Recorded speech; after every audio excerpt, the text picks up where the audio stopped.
Boa noite a todos, que Jesus, o nosso querido e amado Mestre, nos envolva no seu amor e permita que nós possamos, na noite de hoje, compreender esse tema na sua profundidade, para que nós possamos, em compreendendo melhor, dar os nossos passos com mais segurança, com mais firmeza, porque vamos, como nas palestras espíritas, nos grupos de estudos, onde se estuda os conteúdos da doutrina espírita, cujos conteúdos vão nos dar segurança para agir e para que nós possamos compreender melhor o objetivo da nossa reencarnação. Porque nós estamos na Terra. E como justificar ou como entendermos que a reencarnação é a manifestação da justiça divina. E ela é tão importante, embora não seja uma descoberta, uma invenção da doutrina espírita, ela constitui um dos 5 princípios básicos do Espiritismo: a reencarnação. E ela vem atender uma necessidade da humanidade, no sentido de dar essa esperança, esse conforto a todos nós, pois que a unicidade das existências corpóreas, ela não atende aos nossos anseios, às nossas necessidades, em função das destinações dos seres humanos. Aqueles que são bons vai para um lugar, aqueles que não são para outro lugar. E há de se pensar que se alguém que por um momento de vigilância, de descuido qualquer, não tenha a firmeza de agir no bem e conquista o direito de ir para o inferno. E aí nós começamos a imaginar na justiça de Deus em ter permitido que essa criatura tenha tido esse destino. E vamos concluir que não há justiça divina nessa condenação eterna, como a questão do céu. Por isso, o Espiritismo vem trazer para a humanidade essa luz, essa esperança, nos mostrando que é através das múltiplas existências que nós, os seres espirituais, vamos conquistando o nosso céu, o nosso inferno, de acordo com as nossas ações.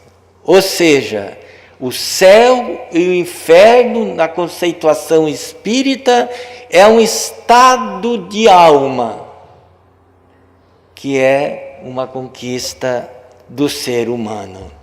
Então, a ideia da reencarnação não é de origem espírita, mas uma ideia que o Espiritismo incorporou como um de seus princípios básicos.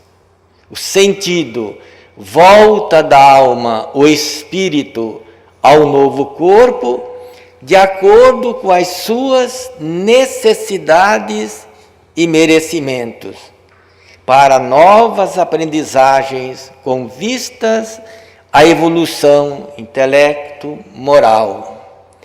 Então nós estamos aqui nesse corpo segundo as nossas necessidades e os nossos merecimentos. Por isso, a doutrina espírita traz essa segurança e esse conforto quando nos explica que o nosso estado físico, emocional, espiritual hoje é a soma das nossas conquistas ao longo das nossas existências. Nós aqui estamos em função, nessas condições, em razão dessas nossas realizações.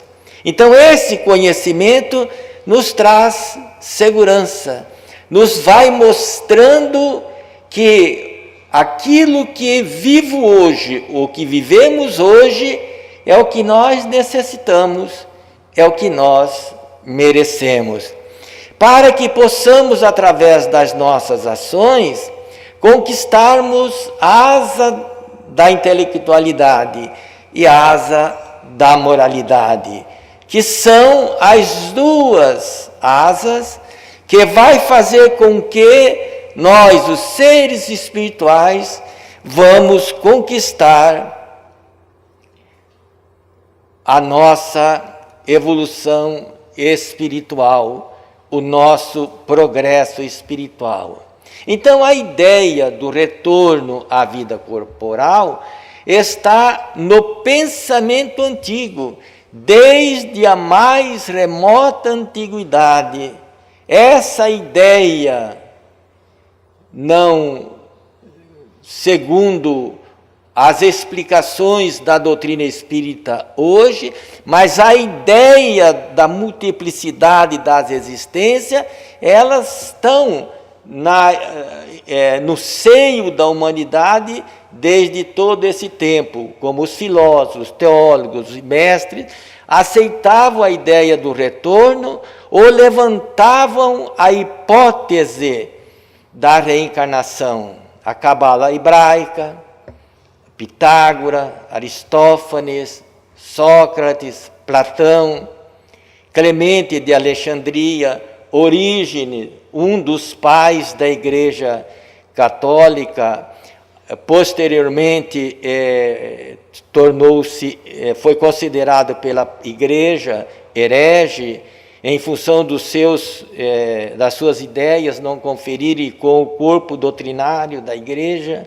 Plotino, Virgílio, Ovídio. Então, na própria cristandade, nós encontramos os defensores da ideia do retorno do espírito ao corpo humano. Então, a reencarnação não é uma invenção, não é uma coisa que o Espiritismo está trazendo.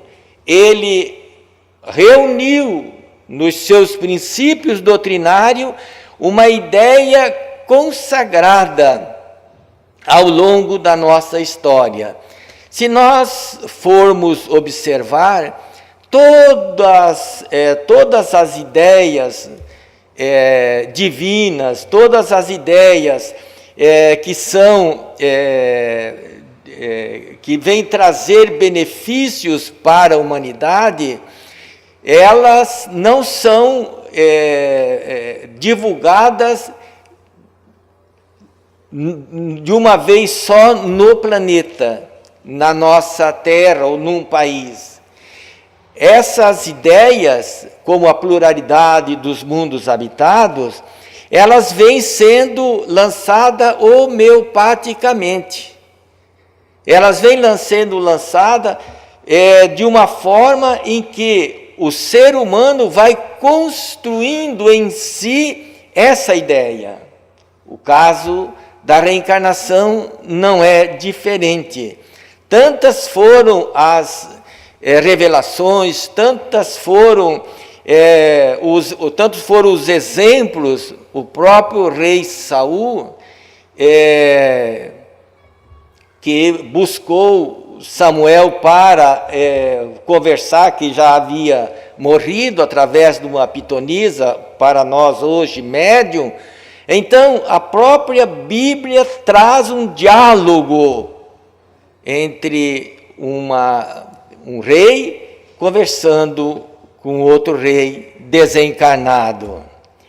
Então, a alma se transvia e se perturba quando se serve do corpo para considerar qualquer objeto. Tem vertigem, como se estivesse ébria, porque se prende a coisas que estão, por sua natureza, sujeitas à mudança.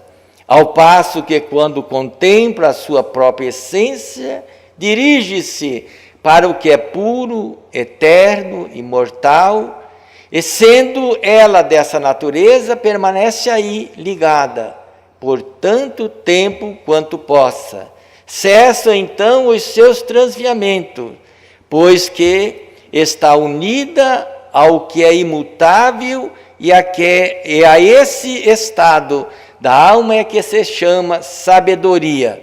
Nós vamos encontrar esse texto na introdução do Evangelho segundo o Espiritismo, que é um dos ensinamentos de Sócrates.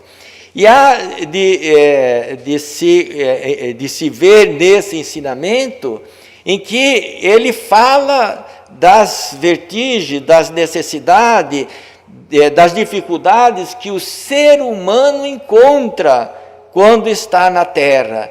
Mas quando ele volta para o mundo espiritual, quando ele consegue, através das suas múltiplas existências, ele consegue alcançar esse estado que ele chamou de sabedoria. E olha que interessante, na escala espírita, nós vamos ver a terceira ordem, que é dividida em 5 classes, a segunda ordem, que são os espíritos bons, os bons espíritos, a predominância do espírito sobre a matéria e pelo desejo do bem, como ele nos seus ensinos diz. E aí, na terceira classe, Allan Kardec coloca o espírito de sabedoria. Então, é uma ideia que ao longo da humanidade ela foi sendo trabalhada. E com a doutrina espírita, Allan Kardec, com o auxílio dos espíritos codificadores, então deram essa amplidão aos ensinos já do conhecimento da humanidade. Ou seja, o próprio Sócrates já estava falando daquele conhecimento que, no futuro, a doutrina espírita viria trazer. E nós vamos encontrar em O Livro dos Espíritos, na questão 166, como pode a alma que não alcançou a perfeição durante a vida corpórea acabar de depurar-se, sofrendo a prova de uma nova existência. Então, muitas vezes nós passamos os nossos olhos numa leitura, ou mesmo num estudo, mas nós não nos detemos, muitas vezes, no significado da palavra. Sofremos a prova de uma nova existência. Ou seja, estar no corpo reencarnado é motivo de alegria, pois que nós trazemos na nossa alma a esperança de êxito numa nova existência. Nós trazemos na alma essa vontade, esse desejo de vencer a nós mesmos, as nossas imperfeições, e substituir as nossas imperfeições por virtudes. Mas é importante que entendamos que esse é um processo de esforço, é um processo de luta, é um processo que nós precisamos trabalhar. E, evidentemente, isso tudo gera um sofrimento, porque é uma luta de fazer com que o homem velho que insiste em permanecer conosco seja diminuído, para que o homem evangelizado possa crescer, possa se desenvolver. E o sofrimento, ele está exatamente na eliminação dos nossos vícios, das nossas imperfeições.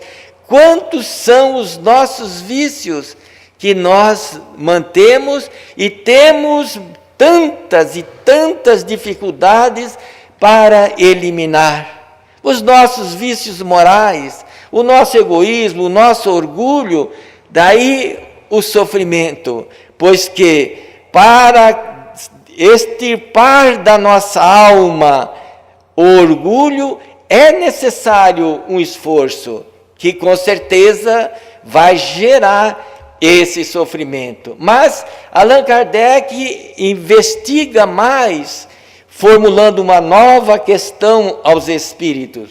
Como realiza essa nova existência? Será pela sua transformação como espírito? E aí os espíritos responderam: depurando-se a alma indubitavelmente, experimenta uma transformação, mas para isso necessário lhe é a prova da vida corporal. Ou seja, esse progresso, essa depuração, no estágio evolutivo em que o homem se encontra, em que nós nos encontramos, esse processo depurativo de crescimento espiritual passa pelas múltiplas vivências em corpos dessa natureza, em corpos físicos. Então a nossa transformação, ela vai ocorrer a partir do momento em que nós tivermos essa consciência que nós precisamos domar o homem velho, que nós precisamos refletir sobre as ações, os pensamentos desse homem velho que insiste em permanecer conosco, para que ele seja substituído. Processo natural da transformação moral nossa. Processo natural da nossa reforma íntima, da nossa transformação moral para melhor. Aí, nessa questão 168, pergunta o codificador: é limitado o número das existências corporais ou o espírito reencarna perpetuamente?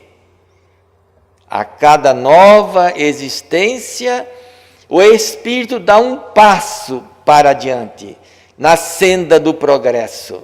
Desde que se ache limpo de todas as impurezas, não tem mais necessidade das provas da vida corporal. Então o Espiritismo vem nos mostrar que esse período de reencarnações em corpos físicos faz parte de um estágio, de uma etapa do nosso processo evolutivo. A partir daí, outros haverá de natureza diferente, sem as influenciações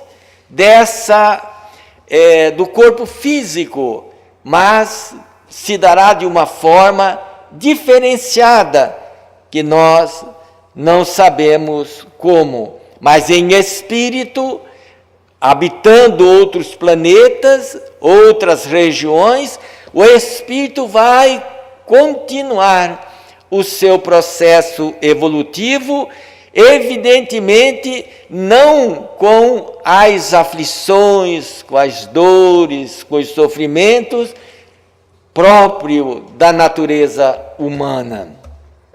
Então, mais uma vez, ressaltamos a importância de nós, os seres humanos, darmos atenção para as nossas ações, para que nós possamos fazer essa viagem interior e, nessa viagem, irmos identificando as nossas fragilidades e trabalhando-as. E em que se funda o dogma da reencarnação. Essa é uma questão que muitas vezes nós ouvimos nas exposições, quando se diz que o Espiritismo não tem dogma. E é interessante que Allan Kardec formulou essa questão aos espíritos codificadores e eles não reformulou a pergunta. E eles não propuseram uma reforma no texto da pergunta, ou seja, aceitar o dogma que Allan Kardec colocou. Então, é importante que nós possamos entender o sentido, o significado da palavra dogma. Então responderam os espíritos: na justiça de Deus e na revelação. Pois incessantemente repetimos, o bom Pai deixa sempre aberta a seus filhos uma porta para o arrependimento. Não te diz a razão que seria injusto privar para sempre da felicidade eterna todos aqueles de quem não dependeu melhorarem-se? Não são filhos de Deus todos os homens? Só entre os egoístas se encontra a iniquidade, o ódio implacável e os castigos sem remissão. Então, dogma da reencarnação, no conceito espírita, é esse. Quando se diz dogma em espiritismo, o termo não tem a mesma significação radical da teologia. Nesta, dogma é a verdade imposta à crença cega do adepto de uma religião. O dogma não pode ser rejeitado, tem de ser aceito, quer compatível com a razão, quer não. Já na doutrina espírita, o conceito é diferente. Dogma para o espírita é uma verdade primordial, é um princípio, aceita pela razão como um princípio básico, do qual decorrem outros princípios ou corolários. É uma espécie de postulado. Então, nas igrejas tradicionais, dogma são ensinamentos indiscutíveis. Indiscutíveis, não se pode discutir.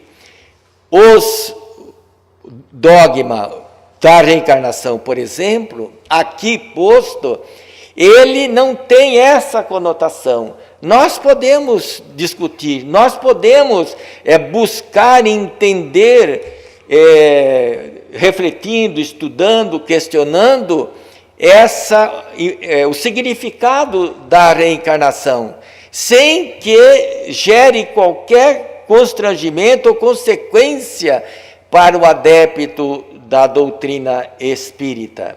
Então, essa é a grande diferença. Dogma no conceito teológico não se discute. No conceito espírita é um princípio.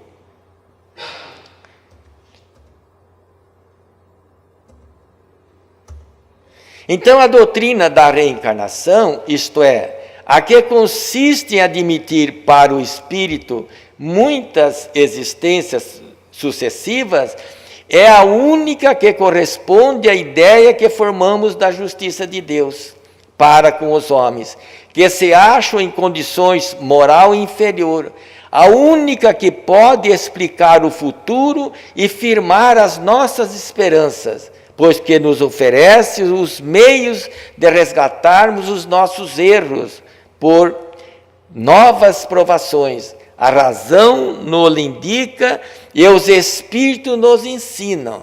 Então, no conceito das religiões tradicionais, o homem cometeu um erro, ou ele cometeu um erro, ele está condenado. Se ele não cometeu erro, teve todas as suas ações nobres, vai então para o céu, para o inferno. E aí entra outras questões que vão amenizar essa destinação que nos cabe na nossa análise. O que nos cabe é analisar a justiça da reencarnação, mostrando para o Espiritismo mostra através da justiça da reencarnação, a justiça divina, porque oferece ao espírito culpado, oferece ao espírito que errou, uma oportunidade de reparar o seu erro. Não é mais lógico? Imaginamos nós, pais, observando os erros dos nossos filhos, quer dizer, analisando o comportamento de tantas quantas mães existem que estão ali nas penitenciárias, sofrendo juntamente com os seus filhos, nas Cracolândia, por aí afora, nas regiões de sofrimento, mas elas estão, os pais, mais as mães, buscando auxiliar o filho para minimizar-lhe o sofrimento, para ajudá-lo a sair daquele sofrimento. Então, se não existisse a reencarnação, qual o conceito que nós faríamos de Deus? Se os homens oferecem essas oportunidades aos seus filhos. E agora, nós então entendemos que realmente Deus, soberanamente justo e bom, dá tantas oportunidades que nós necessitamos para o nosso progresso espiritual. É como o aluno que na escola não foi bem, repetiu de ano, que a escola oferece uma oportunidade dele recomeçar. Só que esse recomeçar também tem um tempo, também tem um período. Da mesma forma que o Pai nos oferece aqui na Terra. Nós estamos passando por um período de transição. E ao longo de todo esse período em que a Terra viveu esse estágio de expiação e prova, nós estamos matriculados nessa escola de expiação e prova. Agora, cabe a cada um de nós fazer com que merecer esse novo momento, esse novo estágio aqui na Terra, quando ela passar para o mundo de regeneração. E aqueles alunos repetentes, a misericórdia divina tem uma destinação muito especial. Terão oportunidade em outras, onde esses planetas guardam na sua intimidade a natureza daqueles espíritos que estão indo para lá, de natureza primitiva, onde eles darão a sua contribuição para os nativos. Irão lá oferecer, através das suas inteligências, possibilidades de progresso aos nativos. Então, o Espiritismo vem e nos mostra que Deus, sendo soberanamente justo e bom, sempre está nos oferecendo uma oportunidade de crescimento e de melhoria espiritual. Depende de nós melhorarmos ou não. Todos melhoraremos, mas muitas vezes com mais dificuldades, com mais sofrimento, os quais nós poderemos nos livrar, cedendo ao bem, agindo no bem, seguindo o exemplo daqueles mensageiros, benfeitores espirituais que vieram à Terra para nos ensinar o caminho mais fácil, mais curto, que nos conduz a Deus. Então, continua o codificador. As nossas diversas existências corporais se verificam todas na Terra? Não. Vivemos-las em diferentes mundos.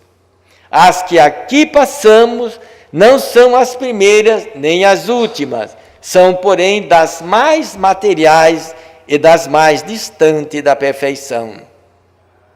Então, para que nós tenhamos uma ideia dessa explicação dos espíritos codificadores, Allan Kardec classificou os mundos em 5 grandes categorias: mundo primitivo, provas e expiações, regeneração, ditosos, celestes ou ditosos, ditosos e felizes,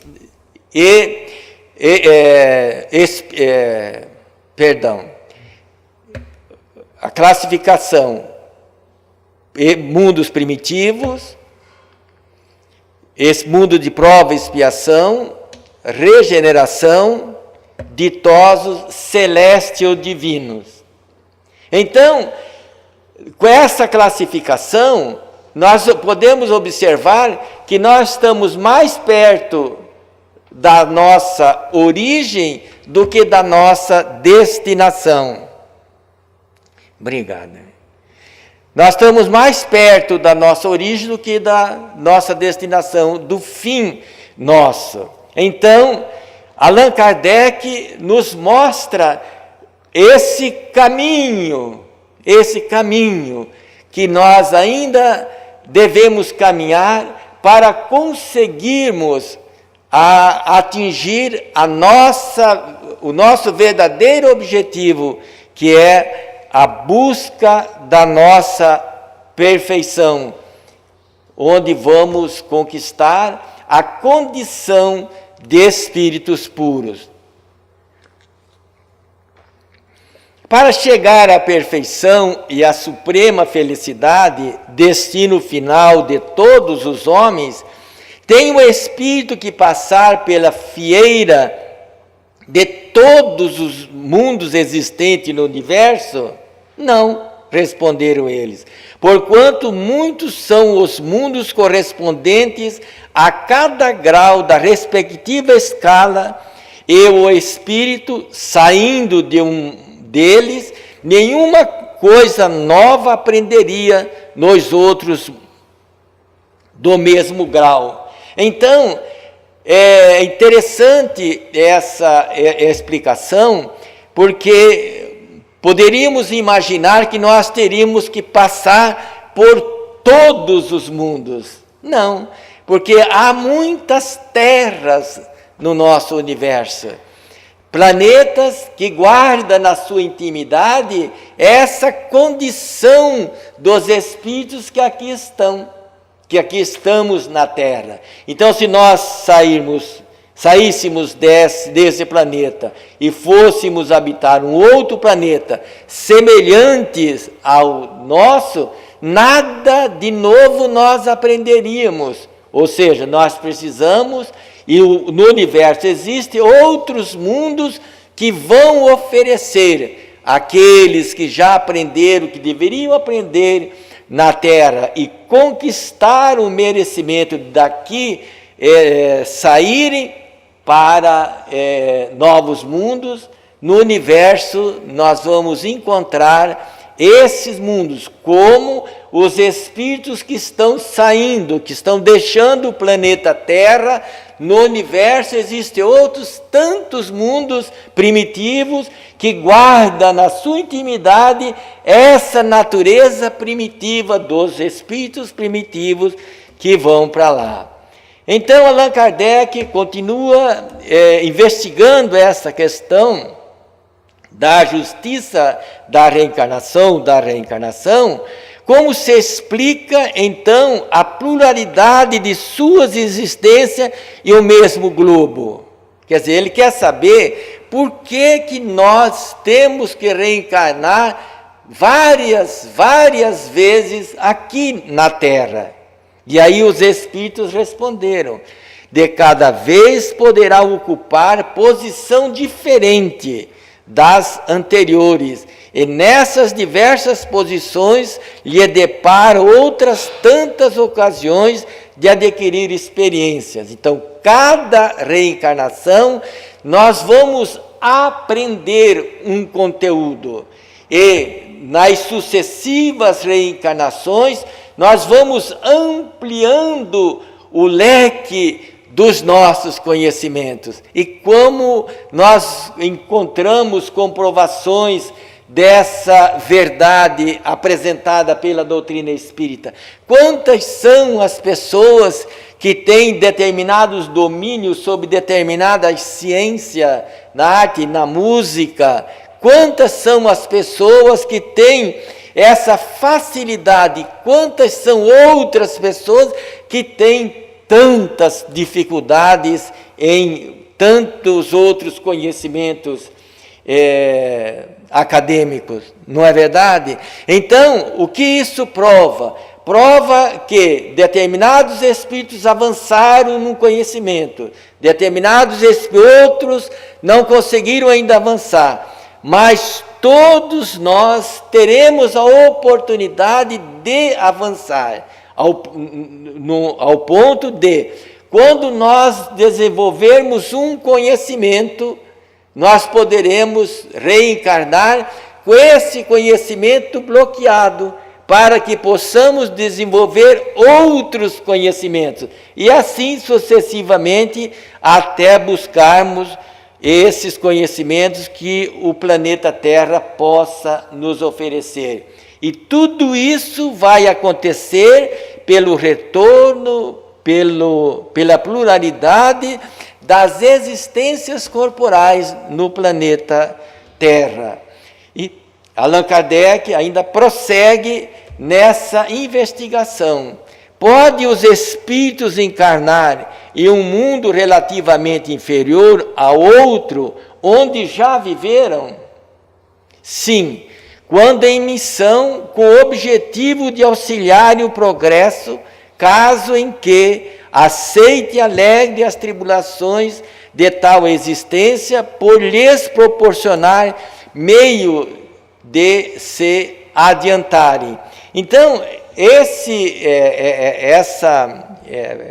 reencarnações de espíritos que já viveram no mundo, já passaram para outro mundo, nós temos no livro Renúncia, conta a história do espírito Alcione, que reencarnou na Terra, onde já vivera, para ajudar um grupo de espíritos que se atrasaram na evolução, dentre eles o amor da sua vida. Então vem ela buscar, ajudar a esse grupo de espíritos. Então vem em missão para auxiliar esses espíritos. Mas Allan Kardec prossegue para concluir esse pensamento. Mas não pode dar-se também por expiação, não pode Deus degradar para mundos inferiores espíritos rebeldes. Os espíritos podem conservar-se estacionários, mas não retrogradam. Em caso de estacionamento, a punição deles consiste em não avançarem, em recomeçarem no meio conveniente a sua natureza, as existências mal empregadas. Então, os espíritos não retrogradam. O que é não retrogradar? É não perder o conhecimento adquirido. Então, quando alguém é afastado do convívio social por um motivo, por uma penalidade, ele, afastando do convívio social, vai sofrer uma punição. O ambiente em que essa pessoa vai morar, vai se encontrar, uma penitenciária, por exemplo, é diferente do meio em que ele viveu. Então ele vai sofrer socialmente, mas ele vai para essa instituição, levando todos os seus conhecimentos. Da mesma forma, todos os espíritos que daqui saírem para irem para outro planeta inferior, para que eles possam dar continuidade à sua evolução, eles levarão na alma todos os seus conhecimentos. E é interessante lembrarmos que quando lá chegarem, eles vão ter os mesmos pressentimentos, as mesmas ideias que os nativos, que os que foram exilados de outro planeta, Capela, por exemplo, tiveram quando chegaram aqui na Terra, a sensação, a ideia do paraíso perdido. Então a ideia do paraíso perdido tem um sentido, tem um significado. É que comparando a Terra com o planeta de onde eles vieram, é a mesma coisa para aqueles que vão sair daqui da Terra e vão para o mundo primitivo. Então lá chegando, comparando, guardando na memória essa saudade, essa lembrança, né, que viveram, que tem a coisa na alma, porque leva, o Espírito leva consigo esse registro no seu espírito. Então, vão entender ele, vão fazer essa leitura, que eles tinham um paraíso e que eles perderam o paraíso, comparando com a ideia do mundo em que eles agora se encontram. Então, quais os que têm de recomeçar a mesma existência? Os que faliram em suas missões ou em suas provas. Então, todos nós que aqui estamos, todos aqueles, inclusive missionários que vieram para desenvolver ou desempenhar uma missão e faliram, voltarão à Terra para desenvolver essas virtudes que não conseguiram, ou essa missão que não conseguiram realizar, faliram. Então, a misericórdia divina oferece um novo momento, uma nova reencarnação, para que o espírito possa voltar à Terra e se redimir, realizar o trabalho que ele deveria realizar. Então, o espírito, portanto, tem que permanecer no mesmo mundo até que haja adquirido a soma de conhecimento e o grau de perfeição que esse mundo comporta. Então, todos nós que estamos na Terra, para termos merecimento de dela sairmos, nós temos que estar nessa condição de termos aprendido todos os conhecimentos que ela oferece para os seus habitantes. Então, se alguns há que antecipadamente deixam o mundo em que vinham encarnando, é isso devido a causas individuais que Deus pesa em sua sabedoria. É aqueles que se esforçaram mais. Nós temos o exemplo aqui do Dr. Bezerra de Menezes, que já fora convidado para deixar a Terra e continuar o seu processo evolutivo em outro planeta, mais evoluído. Mas ele declinou do convite feito por Maria, através de Celina, para ir para esse mundo. E preferiu ficar na terra, dizendo que enquanto houvesse uma lágrima rolando nos nossos rostos, ele aqui permaneceria para nos ajudar. E aí foi-lhe concedido um período para ficar na terra, para nos ajudar. Agora, é uma reflexão importante que nós devemos fazer. Ele, por amor à humanidade, preferiu ficar conosco.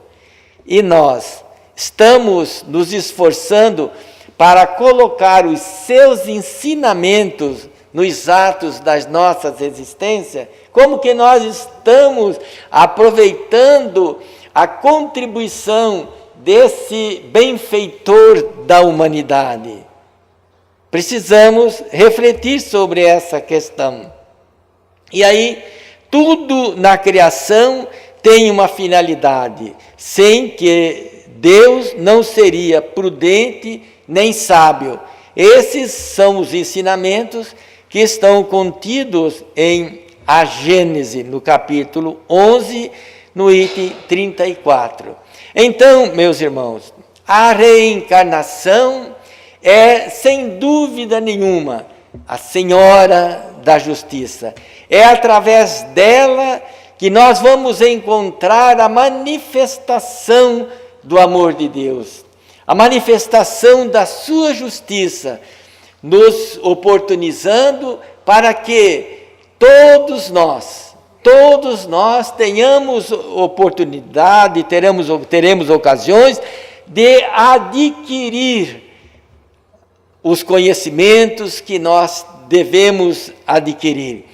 Jesus, o nosso modelo e guia, Ele mesmo deixou o planeta de luz, e nós nem temos condições de imaginar, para mergulhar nas trevas densas da terra, transformar o ser um homem amor, o Espírito puro que veio pessoalmente trazer a mensagem de amor às almas que aqui estão vinculados à terra, que estamos todos vinculados à terra.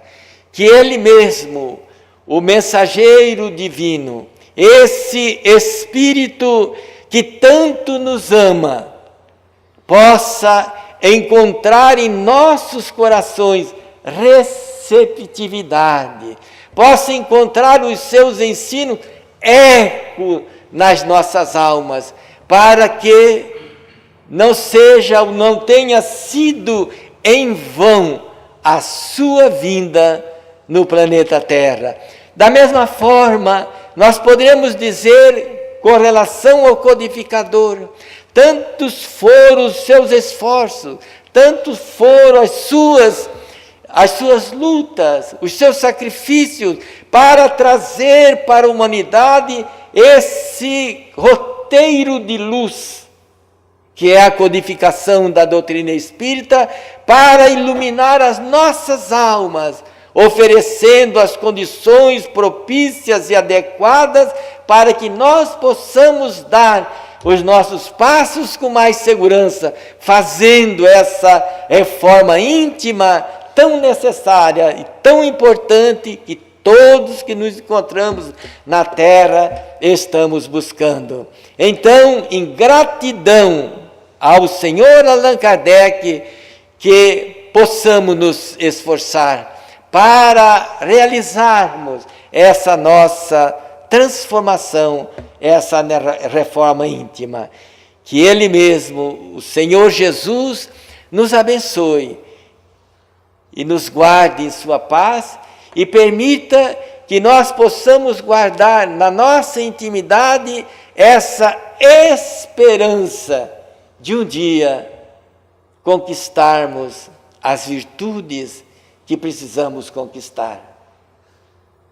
Muito obrigado pela presença, pela atenção. Que Deus nos abençoe e nos guarde em sua paz.